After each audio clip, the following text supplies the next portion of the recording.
बे समाव big breaking होनो थाखाय आखायाव लादों। गोदान गामि पन्सायत ओनसोलारि पन्सायत आरो जिल्ला गौथुमफोर दानायनि हाबाफारिया जागायबाय। आसामनि दाब दाब जिल्लायाव पन्सायत बिसायख'थिया जाना थांबाय।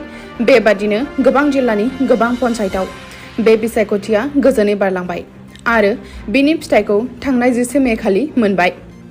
दायो गोबां जिल्लानि गोबां पन्सायतफोराव गोबां वार्ड मेम्बार, एपि मेम्बार आरो जिल्ला गौथुमफोरा देरहानानै दं। दा बेनिनो पन्सायत आरो गामि जौगाखां बिफाननि मन्थ्रि श्री रन्जित कुमार दासआ बुंदों दि गामि पन्सायत बेखौ 23 मे आरो 30 मे 2025 मायथाइनि गेजेराव दानाय जागोन। ओनसोलारि पन्सायत बेखौ 9 जुननिफ्राय 13 जुननि गेजेराव दानाय जागोन।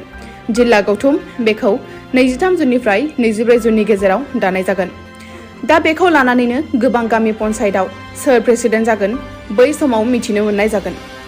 गोबां पन्सायतआव अदेबानि बेखौ लानानै गोबां बेले-बेजे जानायखौ नुनो मोनगासिनो दं एबा ओनसोलाव सावरायलायगासिनो दं। दायो सोरनि गामि पन्सायतआव दोलोजों सोर आफादगिरि सायख'जागोन बेखौ फैबाय थानाय समासो मिथिसिगोन।